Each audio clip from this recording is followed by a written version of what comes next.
Hello dear students हम first chapter जो हमारा जियो में था वो कंप्लीट कर चुके हैं। आज हम सेकंड चैप्टर देखेंगे। फर्स्ट चैप्टर था हमारा, उसमें भारत का आकार दिखा रखा था और उसका लॉन्गिट्यूड और लैटिट्यूड जो वाइडनेस थी उसकी वो दिखा रखी थी। आज हम करेंगे physical features of India. India के अंदर जो फिजिकल फीचर्स हैं, माउंटेन है, प्लेटू है, जो मैदानी इलाका है, प्लेन्स हैं, उनको करेंगे। डेजर्ट का इलाका है वो करेंगे, और जो हमारे घाट हैं, वेस्टर्न और ईस्टर्न घाट, उनको करेंगे। तो इन सब चीज़ों को आज हम करेंगे, लेकिन उससे पहले हम इंडिया के बारे में, इंडिया की प्लेट्स जो हैं उनके बारे में जान लेंगे। सबसे पहले तो हम इसी चीज़ को देख लेते हैं कि इस बुक की स्टार्टिंग की जो लाइन्स हैं उनमें क्या बता रखा कि हमने अलग अलग लैंडफॉर्म के बारे में पढ़ रखा है।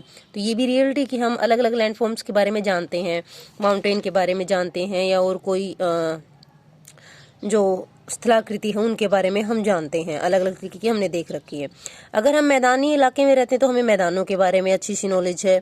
अगर हम पहाड़ी इलाके में रहते हैं तो हमने जो ऊबड़ खाबड़ टेरेन है, स्थल है, या वैली है, माउंटेन के एरिया में, ये सारी चीज़ें हमने देख रखी है। हमारे लिए ये कॉमन फीचर है अगर हम पहाड़ी क्षेत्र में रहते हैं। तो इस तरीके से जहाँ हम रहते हैं उन चीज़ों के बारे में हमें नॉलेज हो जाती है। तो हमारी अर्थ के ऊपर जो फिजिकल फीचर्स हैं, मेन फिजिकल फीचर हैं, उनमें माउंटेन्स हैं, प्लेन्स है, डेजर्ट है, प्लेटूज हैं और आइलैंड्स हैं। मतलब पहाड़ है, मैदान है, मरुस्थल है, पठार है और द्वीप है। हम अगर बात करें फिजिकल फीचर की, तो फिजिकल फीचर्स जो है हमारे, ये माउंटेन है, प्लेटूज है, प्लेन्स हैं, ये बने कैसे? हमें सोचकर बड़ी हैरानी होती है कि ये बने कैसे होंगे। और आज इस चैप्टर में हम यही जानेंगे कि माउंटेन बनते कैसे हैं, जो हमारा माउंटेन है हिमालय वो बना कैसे है, प्लेटू कैसे बना है, और अर्थ जो है उसका जो पार्टीशन है वो कैसे हुआ है। अर्थ पे पहले एक ही महाद्वीप हुआ करता था और एक ही ओशन हुआ करता था, तो ये कैसे अलग हुए इसके बारे में भी आज हम पढ़ेंगे। इसमें कुछ डिटेल एक्स्ट्रा दी हुई है। इस वीडियो के अंदर जो एक्स्ट्रा डिटेल दी हुई है, इस वीडियो को इसलिए आप जरूर देखें क्योंकि बुक के अंदर ये जो चैप्टर है उससे रिलेटेड एक्स्ट्रा डिटेल्स हैं जो आपको बुक में नहीं मिलेंगे, बट आपके लिए जानना बहुत जरूरी है। सो ध्यान से देखें स्टार्ट से लेकर एंड तक। अब हम आगे बात करें, इसमें हमने अलग अलग टाइप की रॉक्स के बारे में सुना हुआ है। जैसे कुछ रॉक तो बहुत हार्ड होती हैं, जैसे कि मार्बल है, संगमरमर है, जिसे ताजमहल बना हुआ, बहुत हार्ड रॉक है। और कुछ बिल्कुल ही सॉफ्ट स्टोन होती, बिल्कुल सॉफ्ट होती हैं, जैसे कि टेल्कम पाउडर है, जिनसे टेल्कम पाउडर बनाया जा सकता है। टेल्कम पाउडर आई थिंक आप जानते होंगे कि जो गर्मियों में हम व्हाइट कलर का पाउडर यूज करते हैं शरीर पर, जो लगाते हैं जिससे पसीने की बदबू वगैरह या फिर गमोरियाँ वगैरह हैं वो ठीक हो जाती हैं, उसी को टेल्कम पाउडर बोला जाता है। तो अलग अलग देखते हैं हम, जो चट्टान है उनके अलग अलग टाइप है। मिट्टी की अगर हम बात करें तो अलग अलग कलर की मिट्टी हमें देखने को मिल जाती है। और ये मैप हम पिछली साल कर चुके हैं 8th में कि भारत के अंदर कौन कौन सी मिट्टी पाई जाती है और कहाँ कहाँ ये क्षेत्र है। तो ये सारी चीज़ें हम देख चुके हैं। अलग अलग विभिन्नताएं हमारे देश के अंदर जो पाई जाती है, सारी वेरिएशन हम देख चुके हैं। अब हम बात करते हैं इंडिया का जो जियोलॉजिकल पीरियड है, उस जियोलॉजिकल पीरियड में इंडिया के जो लैंड मास है उसके अंदर बहुत ज़्यादा मतलब उसका निर्माण पूरा का पूरा जियोलॉजिकल पीरियड के दौरान ही हुआ है। जो जियोलॉजिकल फॉर्मेशन है वो किसका परिणाम है? वेदरिंग का है, इरोजन का है और डिपोजिशन का है। मतलब जो अर्थ पे हमारी जो ये फीचर्स बने, फिजिकल फीचर, ये अपर्दन के कारण, निक्षेपण के कारण, इन चीज़ों के कारण ये बने हुए हैं। और अर्थ जो है हमारी, साइंटिस्ट जो बोलते हैं, उन्होंने एक्सप्लेन किया हमारे फिजिकल फीचर को कुछ थ्योरीज के हिसाब से। तो वो थ्योरीज क्या क्या है? उनमें से पहली थ्योरीज है वो है प्लेट विवर्तनी का सिद्धांत, या थ्योरी ऑफ प्लेट टेक्टोनिक्स। ये जो सिद्धांत है इसके अंदर जो हमारा इस सिद्धांत के अंतर्गत जो हमारा पूरा का पूरा महाद्वीप का एरिया है, या हमारा जलीय जो एरिया है, कहने का मतलब जो हमारी अर्थ है वो अलग अलग प्लेट्स में बटी हुई है। तो 7 बड़ी बड़ी प्लेट्स हैं और कुछ माइनर प्लेट भी हैं, इनमें हमारी अर्थ जो है वो बटी हुई है। और ये प्लेट्स क्या करती हैं? मूवमेंट करती हैं। ये चीज़ें तो हम पहले ही देख चुके हैं, 7th क्लास में देख चुके हैं कि ये प्लेटें मूवमेंट कैसे करती हैं, क्यों करती हैं। क्योंकि जो मैग्मा होता है ना, लावा होता है, वो मूवमेंट करता रहता है, उसी के कारण ये भी मूवमेंट करती हैं। और इन्हीं की मूवमेंट के कारण कुछ लैंडफॉर्म्स बनते हैं, कोई फोल्डिंग के कारण बनता है, कोई फोल्टिंग के कारण बनता है, और कोई वोल्केनिक एक्टिविटीज के कारण बनता है, मतलब वलन पड़ जाने के कारण, या भ्रंश, भ्रंश मतलब अलग हो जाता है कोई हिस्सा, तो उस तरीके से बन जाती हैं। ये जो प्लेट्स मूवमेंट करती हैं, इनको 3 तरीके से मूवमेंट इनकी दिखाई हुई है। तो यहाँ पढ़ने की बजाय हम यहाँ देख लेते हैं कि कैसे इनकी मूवमेंट होती है। जब प्लेट एक दूसरे से टकरा जाती हैं, या जब ये प्लेटें एक दूसरे से टकराती हैं, तो कई बार ऐसा होता है कि एक प्लेट दूसरी प्लेट के नीचे खिसक जाती है।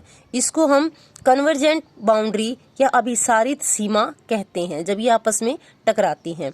दूसरी है अपसारित सीमा, जिसके अंतर्गत ये जो प्लेटें हैं टकराती नहीं बल्कि एक दूसरे से अलग हो जाती हैं, और हमारा इंडिया इसी का, हमारे इंडिया की फॉर्मेशन में ये दोनों ही मतलब रिस्पॉन्सिबल हैं।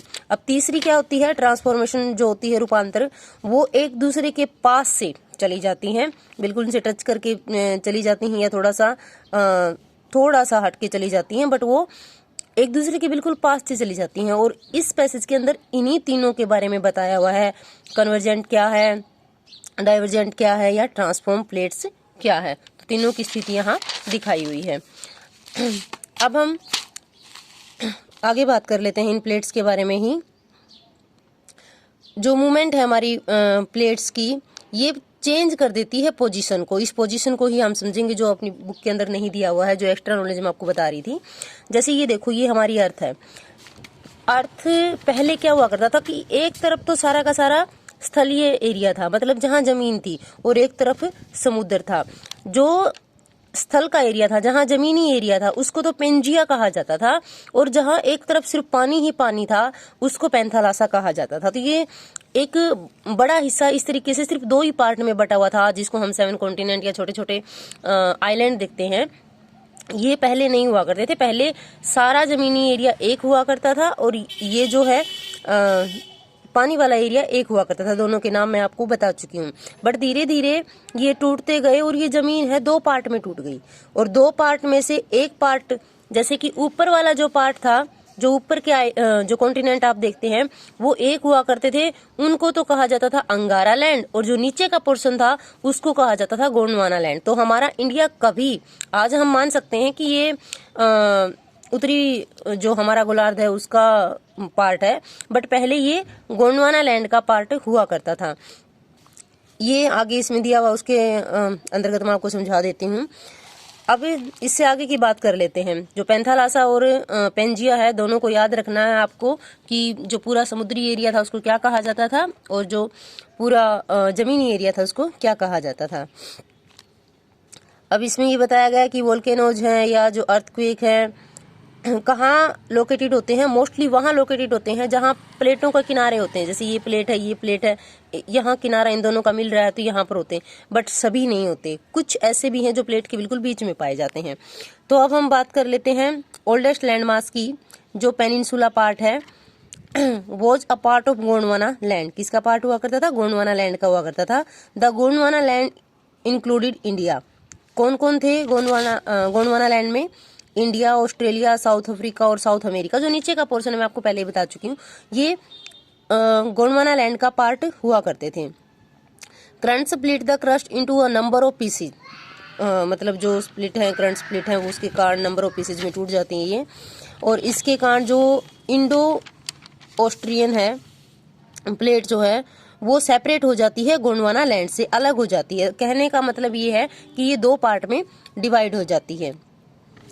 The northern wall drift resulted in collision of the plate with the much larger Eurasian plate। क्या होता है? नॉर्थन की तरफ ये, मतलब एज ए रिजल्ट जो ये नॉर्थन की तरफ, नॉर्थ जो एरिया है हमारा, उसकी तरफ खिसकती है। तो वहाँ कौन सी प्लेट हमें देखने को मिलती है?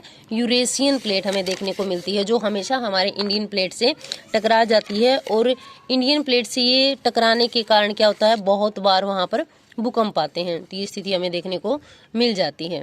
गोंडवाना लैंड से अलग होने के बाद प्रभावित होती रहती है ये उत्तर दिशा की ओर, और उसके पास जो विशाल प्लेट है यूरेशियन प्लेट, उससे टकरा जाती है। तो ये चीज़ें हम कर चुके हैं। अब आगे की अगर हम बात करें, ये जो प्लेट है, अब यहाँ से आप इसमें देखिए मैप के अंदर, पहले इंडिया मेडागास्कर जो है इसका पार्ट हुआ करता था।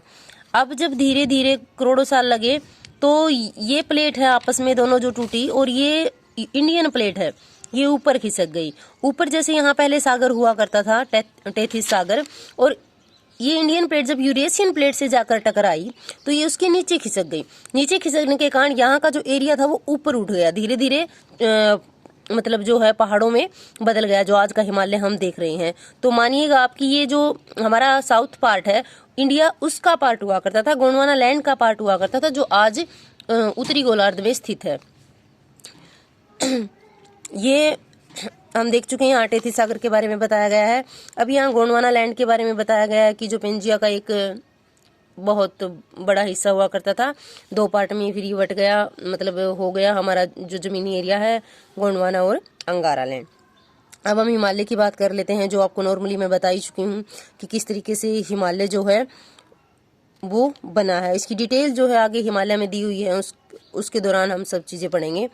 तो हिमालय क्या है, ऊपर की तरफ उठता रहा और टेथिस जो सागर है वो धंसता रहा, जिसके कारण एक बहुत मतलब एक ऐसा रिजल्ट रहा कि वहाँ एक बेसिन बन गया, एक द्रोणी बन गई। डिप्रेशन के कारण वहाँ पर डिपोजिशन जो है वो हो गया। जो सेंडिमेंट्स हैं, मतलब जो छोटी छोटी कंकड़ मिट्टी पत्थर छोटे छोटे जो हैं वो धीरे धीरे काफ़ी सालों तक जमा होते रहे और माउंटेन की फॉर्म एक उन्होंने मतलब उसने ले ली नॉर्थ में। और जो पेनिनसुलर प्लेटू है साउथ में, इससे उसका निर्माण हो गया। कहने का मतलब क्या है कि साउथ में ये प्लेटू है, इसकी 2 थ्योरी है हिमालय बनने की। साउथ में ये प्लेटू है और ऊपर की तरफ जो हमारी अंगारा लैंड है। इन दोनों में से कहा जाता है कि इन दोनों में से मिट्टी धीरे धीरे यहाँ वाली नदियाँ वहाँ ले जाती गई और इधर वाली नदियाँ यहाँ ले जाती गई और धीरे धीरे इसमें समा गया, तो यहाँ का जो एरिया है वो ऊपर उठ गया। कहने का मतलब है कि वो मिट्टी से जो निक्षेपण हुआ वो धीरे धीरे एक मिट्टी के ढेर में बदल गया, जो आजकल माउंटेन की शेप लिए हुए हैं। तो 2 तरीके की थ्योरी है, एक तो ये थ्योरी है, दूसरी जो मैंने आपको पहले बताई कि इंडिया जो ऊपर जाकर टकरा गया था, जिसके कारण यूरेशियन प्लेट के नीचे खिसक गई थथी इंडियन प्लेट, और इससे वो एरिया उठ गया था, जिससे हमारा हिमालय जो है वो बन गया।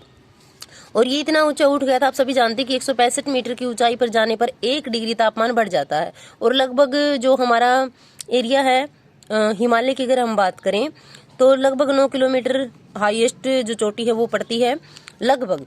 तो इस तरीके से तो बहुत ज़्यादा जो है 45 डिग्री के अराउंड जो है हमारा टेम्परेचर है वो हो सकता है यहाँ से लेकर वहाँ तक। तो इसीलिए वहाँ पर बर्फ जमी हुई है और इसी के कारण इसको हिमालय कहा जाता है। अब हम बात करें फिजिकल वेरिएशन की। Geological, the peninsular प्लेटू constitutes one of the ancient landmass on the earth's surface. It was supposed to be one of the most stable land block. अगर हम बात करें हमारा जो साउथ का एरिया है उसी की, तो जो हमारा लैंड मास है जो हम देख रहे हैं, हमारा फिजिकल वेरिएशन देख रहे हैं पेनिनसुलर की, अगर हम बात करें जो हमारा प्लेटू है, वो जो प्लेटू है एंशियन लैंड मास जो सरफेस है हमारा वो ब्लॉक है, लैंड ब्लॉक्स है, मतलब लैंड को ब्लॉक करता है। जैसे हिमालय की अगर हम बात करें तो नॉर्थन प्लेन जो है वो बने हुए हैं हिमालय से आई हुई नदियों से और प्लेटू से जाई हुई नदियों से, वो एक मैदान बन गया। ये जो मैदान बना है ये हिमालय की तरफ से जो नदियाँ आती, जैसे यहाँ देखिए आप, हिमालय की तरफ से नदियाँ आती हैं और इधर प्लेटू की तरफ से नदियाँ जाती हैं और यहाँ मिट्टी का निक्षेपण कर देती हैं और इससे एक बहुत बड़ा प्लेन बन गया है, मैदान बन गया है, जिसको हम नॉर्थन प्लेन कहते हैं, जो हमारे देश के लिए बहुत इंपॉर्टेंट है क्योंकि बहुत ही उपजाऊ है, हर चीज़ के लिए फेमस है हमारा ये जो प्लेन है। तो हमारा जो हिमालय है वो बहुत इम्पोर्टेंट रोल प्ले करता है हमारे नॉर्थन प्लेन को बनाने में। अब जो हमारा हिमालय है उस हिमालय में हम पीक्स जो देखते हैं वो हाई पीक्स हैं, बड़ी बड़ी जो खाइयाँ हैं, सॉरी घाटियाँ हैं, उनको हम देखते हैं, रिवर जो बहती है रिवर घाटियों को हम देखते हैं। जो नॉर्थन प्लेन है वो एलुअल सोइल से बने हैं, ये चीज़ें हम कर ही चुके हैं। जो पेनिनसुला प्लेटू है हमारा वो किससे बना हुआ है, इग्नियस और मेटामॉर्फिक रॉक जो हैं उनसे बना हुआ है, उन्हीं के कारण वहाँ पर हिल और वैलीज बन गई हैं। तो यहाँ पर भी बहुत ज़्यादा जो हमारा साउथ का एरिया है वहाँ पर भी बहुत ज़्यादा हिल है, जैसे नीलगिरी की पहाड़ियाँ हैं, और भी बहुत सारी पहाड़ियाँ हैं, तमिलनाडु में पहाड़ियाँ हैं। ये सारी जो फर्स्ट चैप्टर में भी इसी चैप्टर में हम कुछ पहाड़ियों की चोटियों के बारे में करेंगे, तो वो सारी चोटियाँ भी इसके अंदर है। अब इसमें है major physiography division. Major physiography division जो है हम वो कल पढ़ेंगे, लेकिन उससे पहले एक छोटी सी बात मैं आपको बता देती हूँ कि जो हमारी अर्थ है, अर्थ की ऊपर का जो हम जब स्टडी करते हैं, ऊपर का जब अध्ययन करते हैं, तो उसको हम कहते हैं जियोग्राफी, जो आज हम पढ़ रहे हैं। बट जब ज्वालामुखी के बारे में जानना है, भूकंप के बारे में जानना है, पृथ्वी के अंदर की चीजें कोई हमें जाननी है, तो उसको हम क्या कहते हैं? जियोलॉजी। ऊपर के एरिया को पढ़ने को हम जियोग्राफी कहते हैं, लेकिन अंदर जो अर्थ के अंदर जो चीजें हैं उनको जानने के लिए हम जिस भी मतलब विज्ञान का यूज करते हैं उसको जियोलॉजी कहते हैं। तो ये चीजें भी आपको ध्यान रखनी है। अब हम मेजर फिजियोग्राफी डिवीजन है उसके बारे में पढ़ेंगे। तो इसमें 5 दे रखी है: Himalaya mountain, the northern plain, six दे रखी है: peninsular plateau, Indian desert, coastal plain और आइलैंड। इनमें सबसे पहले हम हिमालय के बारे में पढ़ेंगे, हिमालय का पार्टीशन के बारे में पढ़ेंगे। हिमालय का निर्माण हम पढ़ चुके हैं, कहाँ से कहाँ तक फैला हुआ है, इसकी हाईएस्ट पीक्स के बारे में पढ़ेंगे। इम्पोर्टेंट चैप्टर है हमारे लिए ये, क्योंकि इसकी पीक्स जो हैं, जो आपकी बुक में दी हुई हैं, ये मोस्ट इम्पोर्टेंट है आज के लिए भी और अब के फ्यूचर के लिए भी। तो इसको ध्यान से पढ़ना है अब तक का जो पढ़ाया है, क्योंकि हिमालय फिर उसके बाद ही आपको समझ में आएगा। सो डियर स्टूडेंट्स, यहाँ तक का पोर्शन आप बिल्कुल डिटेल में कर लें और अच्छे से पढ़ लें। उसके बाद हम नेक्स्ट वीडियो करेंगे और इसके शॉर्ट क्वेश्चन आंसर आप प्रिपेयर कर लें अपनी फेयर नोटबुक में।